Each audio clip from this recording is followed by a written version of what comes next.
कि हमारी संख्या कम है, एक परिवार में एक सदस्य इस ज्ञान को सुनने आता है, उसको ज्ञान समझ में आ जाता है, अब वो उपदेश ले लेता है। घर के अन्य 10 सदस्य आन उपासना में आरूढ़ हैं, अब उस प्यारी आत्मा के नियम को वो चलने नहीं देते। कहीं ना कहीं ये काल कोई ना लोक लाज बना के, मजबूरी बना के उसके नियम को खंड करवा देता है। तो पुण्यात्मा, ये फाउल तो चाहे किसी प्रकार भी हो जा, वो फाउल ही है, काल का दाव लग जाता है, फिर उसको लाभ मिलना बंद हो जाता है। तो बेचारा वो लग भी रहा है, भक्ति भी कर रहा है, फिर भी कहता जी मुझे कोई विशेष लाभ नहीं हो रहा। मुझे पता है कि इसकी श्रद्धा भी खूब बेचारे की, लेकिन ये किसी ना किसी कारण से मर्यादा हीन हो चुका। उसको कहता हूँ भाई नाम दोबारा ले ले। इसका यही तरीका है अभी तो कि हम दोबारा नाम देते हैं ताकि ये फिर सुचारू हो जाए। कनेक्शन दे देते हैं भगवान का, प्रार्थना करते हैं प्रभु बालक है आपका, बच्चा है, बच्ची है आपकी, और बहुत पुंडे खाड़े में पा आ गया यूँ, क्योंकि सारा देश उलट हमारे थे, अब आप ही दया करोगे जब बात बनेगी। तो धीरे धीरे क्या होता, परमात्मा 1-2 सदस्य को और सहयोगी बना देता है, तब उस घर में कुछ क्रिया ठीक चलती है। उसके बाद उस घर में उभारा दिखने लगे। यदि आप सत्कर मानना, आज नाम ले लो, आपको किसी प्रकार की आपत्ति हो, घर में संकट हो या आपका किसी प्रकार का रोग हो, जब ना तुरंत ठीक हो जाए तो मैं संताई छोड़ दूंगा। लेकिन हम गलतियां इतनी कर देते हैं, ना चाहते हुए हो जाती है, क्योंकि मैं इस परमात्मा से बहुत परिचित हूं। सन 1988 से इस दास इसकी शरण में आया था। उस दिन के बाद जो मेरे साथ इन्होंने चमत्कार किए, मैं सोच भी नहीं सकता था। तो आपके साथ क्यों नहीं करेगा? वही भगवान, वाह पावर। कहते हैं सतगुरु के दरबार में कमी का एक ही ना, और हंसा मौज नहीं पावता तेरी चूक चाकरी में। इस सच्चे दरबार में किसी वस्तु की कमी नहीं रहेगी। और तुझे परमात्मा आपके ऊपर मौज नहीं बख्श पा रहे हैं, तेरी कोई सेवा में कमी है, तेरी चाकरी में कमी है, तेरी कोई मर्यादा में त्रुटि है। अब ये जो नियम आपको फार्म के पीछे लिखकर दिए हैं, इनको जरूर पढ़ा करो। शुरू में दूसरा नाम लेने से पहले तो कई बार पढ़ा करो इस पीछे क्या लिख रखा है। आप या ना पढ़ सकते, किसी बालक तो पढ़वा ले।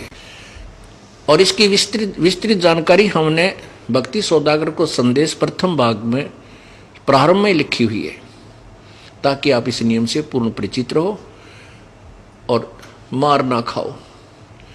अब जैसे हम आपको स्वाभाविक कहते हैं ये नहीं करना, वो नहीं करना, देवी देवताओं की पूजा नहीं करना। देखो, हम देवी देवताओं के विरोधी नहीं हैं। ब्रह्मा विष्णु महेश भी देवी देवताओं में आते हैं, अन्य देवताओं में। ये इस संसार रूपी वृक्ष की टहनी है, तीनों टहनी, और जड़ पूर्ण परमात्मा है। तो हम कोई पौधा आम का बीजेंगे तो जड़ की पूजा करेंगे, जड़ को मिट्टी में डालेंगे तो हम उसको सफल कर पाएंगे। हम ठीक प्रयत्न कर रहे हैं, अन्यथा हम उल्ट कर रहे हैं। अब देखिएगा, जैसे आप कोई आम का पौधा लाए नर्सरी तक, उसको कैसे बीजा जाता है, उसको ऐसे लगाया जाता है, उसको नीचे को मिट्टी में या गमले में जड़, उसकी जड़ें गाड़ दी जाती हैं और उस जड़ में सिंचाई की जाती है, जड़ की पूजा की जाती है। तो उस जड़ से फिर खुराक चलती है तना में, तना से इस मोटी डार में, डार से इन शाखाओं में, इन शाखाओं का फिर फल लगेंगे। ये देवी देवता है। अक्षर पुरुष एक पेड़ है, ये समझो, इसको एक अक्षर पुरुष, ये पूरा बाहर दिखाई देता है, इसको एक पेड़ बोलते हैं। इस पेड़ का जो तना है ये अक्षर पुरुष है, परब्रह्म है, और ये मोटी डार निकली, ये क्षर पुरुष यानी ब्रह्म है। और ब्रह्म के आगे यानी क्षर पुरुष डार के आगे 3 शाखाएं हैं छोटी, ये रजगुण ब्रह्मा, सतगुण रसगुण ब्रह्मा, सतगुण विष्णु, तमगुण शिव जी हैं। अब हम पूजा करेंगे इस जड़ की यानी पूर्ण परमात्मा कबीर जी की, तो यहां से खुराक चलेगी, हमारा संस्कार बनकर जाएगा परब्रह्म से ब्रह्म, ब्रह्म से ब्रह्मा विष्णु महेश के पास। तो ये हमें न चाहते हुए इन टहनियों का फल लगेंगे, क्योंकि हमने सेवा कर दी उस जड़ की, इसने वहां भेज दी खुराक।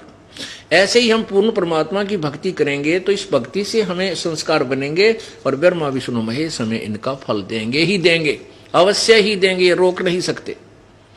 अब हम इन देवी देवताओं के विरोधी नहीं हैं, लेकिन हम क्या कर रहे हैं, हम इस चीज के विरोधी हैं कि आपने इस संसार रूपी पौधे को, आम के पौधे को उल्टा बीज दिया, भक्ति रूपी पौधे को। आप टहनियों को तो नीचे जमीन में गाड़ ली, इनकी पूजा शुरू कर दी, जड़ छोड़ दी, जड़ ऊपर कर दी। आपका भक्ति रूपी पौधा नष्ट हो रहा है, ये सफल नहीं होगा। अब दास ये कहता है कि आप केवल ऐसे करो, ऐसे कर लो इसको, बस दैट्स ऑल। ये देवता भी हमारे साथ हैं, ये फल भी देंगे। ये जब देंगे जब हम ऐसे पूजा करेंगे, इस परम पिता की पूजा करेंगे, पूर्ण परमात्मा की। तो इसकी साधना ना करने से हम अपने जीवन को व्यर्थ कर रहे हैं। शास्त्रीय शास्त्र विधि अनुसार साधना, तो जैसे हम जो कहते हैं आप उस तरह करोगे तो आप सफल होगे। हम कहते हैं देवी देवताओं की पूजा ना करके पूर्ण परमात्मा की भक्ति करो जिससे तुम्हें लाभ हो, यानी इस भक्ति रूपी पौधे को आप सीधा बीजो। परमात्मा कहते हैं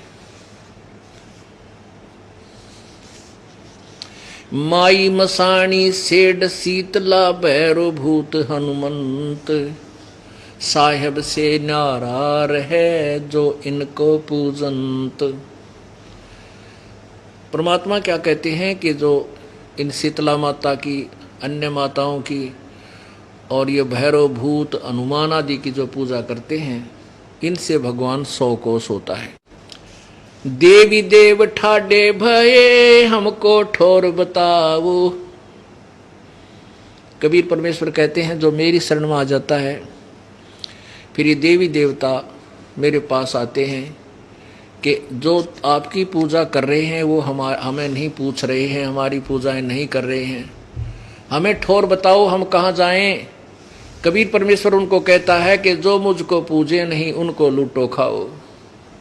जो मेरी पूजा नहीं करते तुम उनको लूटो खाओ, उन पर बरवाओ पिंड और दरवाओ 5 लत्ते, जो भी बकवाद करनी वहाँ करो, लेकिन मेरी जिसने उपदेश ले लिया उसके निकट तुम मत चले जाना। अब हम क्या बताते हैं कि ये मर्यादा आपने रखनी होगी। आप नियम तोड़ देते हो, नो सोचो हो के फर्क पड़ा है, के फर्क पड़ा है, एक होका भर दूँ, के फर्क पड़ा है, एक दिन घर के भी राजी हो जाएंगे और श्याम जी भी पूज जाऊंगा। अरे तेरा गजब, हम बड़ी पूज से रोज बताने लग रही है नहीं पूजने, इनकी कति देखना भी इनकी तरफ, ये पूज के छक ना लिया, हम बिरान माटी करवा रखी, सारा नाश होया पड़ा, फिर भी नो के एक दिन और पूज लिया, तो इससे प्रभु रुष्ट हो जाता है। अब क्या बताते हैं, जब सीता जी श्री राम और लक्ष्मण जी के साथ वनवास में थी, उन्होंने एक झोपड़ी बना रखी थी, कुटी बना रखी थी, और रावण ने सीता को उठाने का एक षड्यंत्र रचा था। रावण का मामा मारिच जो है एक सोने का मर्ग बन के सिद्धि से, और वहाँ दूर दिखाई दिया जहाँ सीता जी ने एक बगीची बो रखी थी, उसके फूलों फालों को तोड़न लग गया। उसकी सुंदरता पासक्त होकर सीता ने कहा कि ये मर्ग मुझे ला कर दो, जीवित या मृत। ज्यादा हट कर ली उसने। तो श्री राम बोला लक्ष्मण मैं जाता हूं और तू यहाँ रहना, क्योंकि जंगल का काम है और अकेली सीता को नहीं छोड़ना। श्री रामचंद्र जी आगे चले गए, वहां से आकाशवाणी की उस मृग मारीच ने तो कि हाय भाई मर गया, हाय लक्ष्मण मर गया।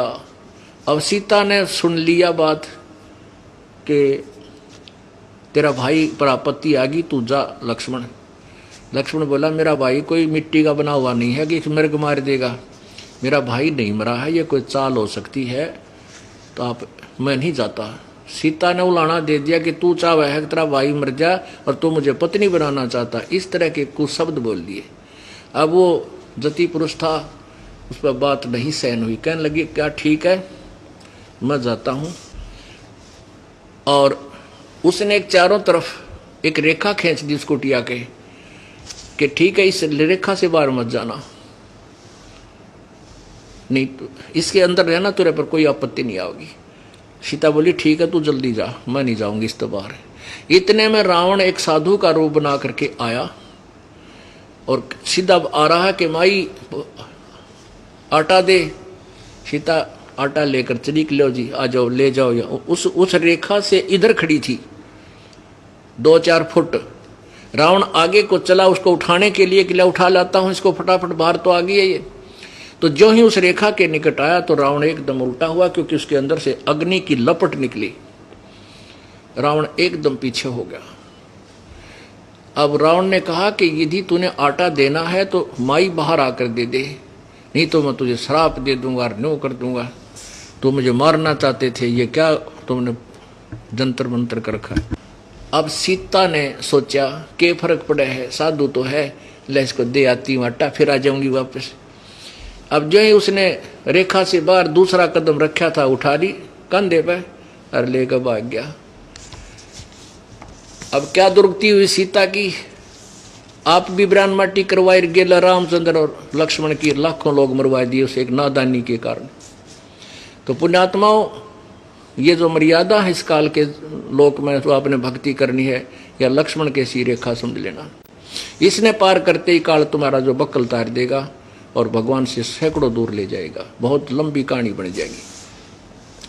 या तो लगो मत इस मार्ग पे, हमने कोई आवश्यकता नहीं यहाँ पर मर्यादाहीन प्राणियों, क्योंकि उनको नुकसान होंगे। फिर हमारे जो भगवान का जो है फिर महिमा कम बताने के हैं। उड़ नाम ले रहा था, उसका क्या फायदा हुआ, देखो वो एक्सीडेंट में मर गया। यहाँ आने वाले प्राणी का कांटा भी नहीं लग सकता, मैं गारंटी देता हूँ, यदि वो मर्यादा नहीं तोड़ता और सत भक्ति करता है तो। लेकिन हम अपनी गलती से नुकसान करते हैं और भगवान को भी बदनाम करते हैं। परमात्मा कहते हैं 100 वर्ष सतगुरु की पूजा, एक दिन आन उपासी, वो अपराधी आत्मा बाई पड़े काल की फांसी। 100 वर्ष ये पूजा कर लो मालिक की, ठीक आपको पुण्य हो रहा है, और एक दिन आन उपासना कर लो, वो अपराधी आत्मा फिर पड़े काल की फांसी। और तरह के जरूरी बता, इतने भयंकर विष को हम क्यों खाएं। हमने 1 क्विंटल हलवा बना रखा है और उसमें 100 ग्राम टट्टी डाल दे, बता क्या फायदा उस बनाने का, तो बर्बाद कर डाला। तो ऐसी नालायकी कौन करेगा, शराबी। तो इस मार्ग में आन उपासना यानी जो हमने बताई उसके अतिरिक्त जो पूजा तुम करते हो, मनमाना आचरण करते हो, वो इसमें विष का काम करेगा। 100 वर्ष तो सतगुरु पूजा यानी गुरुदेव के सच्चे गुरु के आधार पर जो साधना आप करते हो वो, और एक दिन आन उपासी, वो अपराधी आत्मा फिर पड़े काल की फांसी। और तेरा गजब। आप क्या बताना चाहते हैं परमात्मा।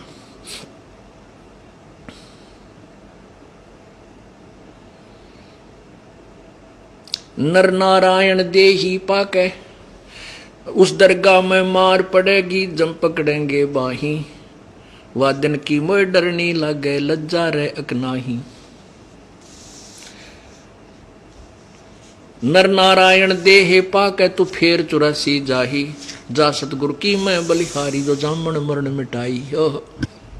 के ये इतना सुंदर शरीर नर नारायण, नारायण यानी भगवान, और नर आप स्त्री पुरुष का चोला मानव शरीर कहलाता है। कि नर उस परमात्मा जैसा शरीर पाकर, नर नारायण देही पाकर, परमात्मा भी हमारे जैसा है, हमरे ही उनिहार है, हमारा सिरजनहार। अभी तक हमने निराकार है, निराकार की गाटा जोड़ रखा था। भगवान तो वहां सतलोक में प्रकाश ही प्रकाश है, चेतन ही चेतन है। हम टिंडे लेंगे जब भगवान ने कोई नहीं, प्रकाश से प्रकाश है, सूरज का देख लें दिन में, और बैटरी चसा लेंगे, देखना आती है बहुत प्रकाश है। तो हमने तो भगवान की तलाश है, भगवान साकार है, मनुष्य सदृश्य है, अंतर इतना है कि उनके शरीर का जो तेज नूर शक्ति वो हमारे से असंख्य गुना ज्यादा है। हमारा भी वहां पर नूरी शरीर है, ऐसा ही वह माहौल है, ऐसा ही सृष्टि है, सब कुछ ऐसा ही है। लेकिन यहाँ मिट्टी का है, समझो 5 तत्वों से बना हुआ, वहां नूरी शरीर है, वहां का सोने का समझो शरीर है, वो नष्ट नहीं होता। कहते नर नारायण देह पाके तो फिर 84 जा। इतना सुंदर शरीर जिसमें बुद्धि दी भगवान ने, सुंदर आहार दे रखा, गर्मी सर्दी से बचने के लिए मकान बना ले, झोंपड़ी डाल ले, हैं अपनी भक्ति कर भाई। इन आपदाओं से बचने के लिए आपको बुद्धि दी है प्रभु ने कि कुछ व्यवस्था कर ले, समय पर आहार मिल जाता है। कोई शरीर में दुख होता है तो उसका ट्रीटमेंट करवाया जा सकता है। फिर कुछ दिन भक्ति करने के बाद आपके सारे दुख वैसे ही नष्ट होने लग जाएंगे, आपदा आएंगी नहीं। जब लग हंसा हमरी आना, काड़ लगे ना तेरा बाणा। जब तक हंस यानी मेरी पुण्यात्मा मेरी मर्यादा में रहेगी, काल तेरा तीर मेरे हंस पर नहीं लग सकता।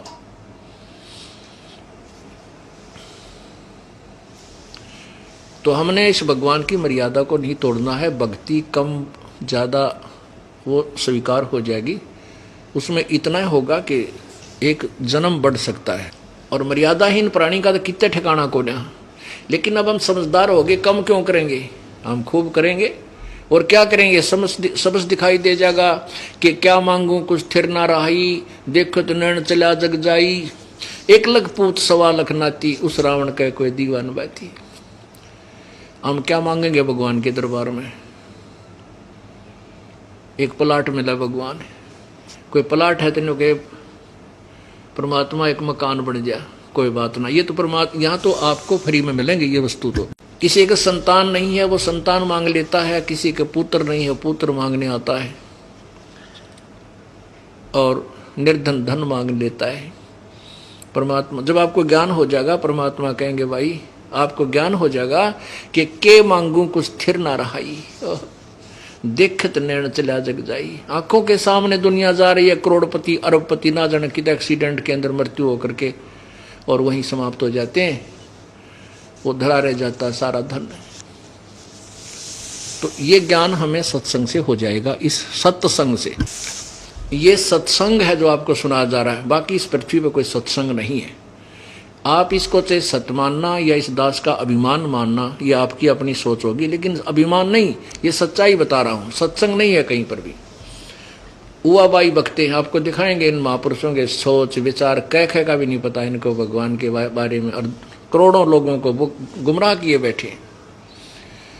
तो आपको जब ज्ञान हो जाएगा, आप क्या मांगोगे फिर।